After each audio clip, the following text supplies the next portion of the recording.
So people will want to know watching this, why did you choose West Point? Why did you choose to serve? And why are you literally putting your life at risk?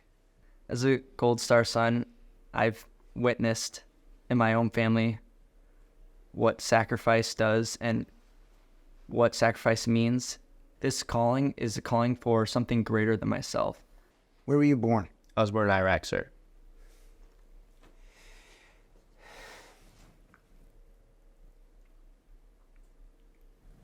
And why are you here?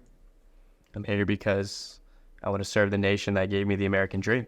My father was an interpreter for the United States Army. The U.S. Army as a whole and the American institution has given my family an outlet to chase the American dream. My brother graduated last year from West Point. He just graduated Ranger School today.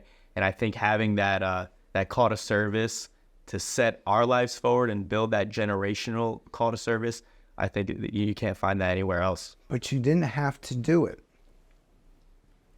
So why? Because it sucks, sir.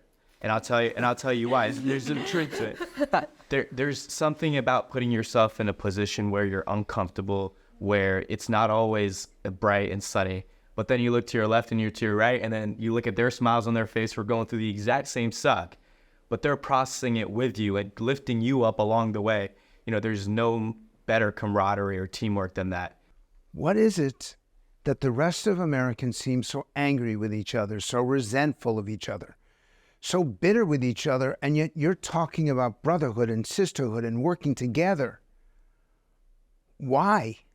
And I don't know many members in this room, but I feel a connective tissue, right? We all believe in each other and believe in where America can go. And it makes me emotional, Dr. Luntz, because there's so many people in here that came from different backgrounds, cultures, and we have that tissue of wanting to make the United States of America a better place. At the same time, there's a certain demand from the Army. There's an understanding that we are going to be in charge of America's sons and daughters. And this is not a university. This is not a school. This is an institution. The understanding is that we're going to go into a hostile terrain and a hostile environment, and we're going to have to take soldiers to war and bring them back. The Army, as we say, is a team sport, and there's no second place on the battlefield. So the reason why West Point is different than every other university is because we are required to have that understanding that this is a life or death situation, and there's no second guessing. Institutions, they are what they value. And at no other institution would you be graded on how your subordinates performed. In no other institution would you be held accountable for someone else's mistake. And yet here we are. And you think that's a good thing? Absolutely. Because? It builds humility.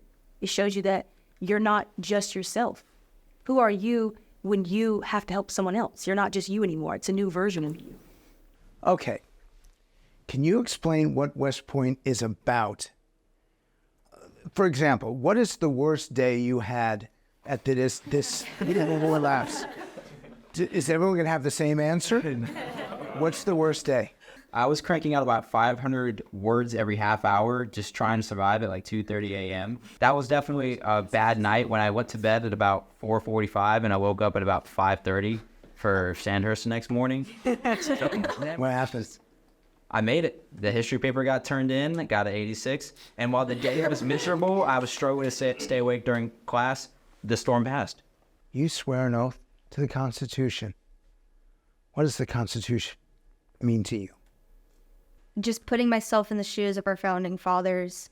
When they were writing that, they were writing of a dream. They were dreaming of something better. And to even see that dream come to where it is today, it's really moving because all of us swore an oath to protect that Constitution, to protect that dream, protect that vision for something better.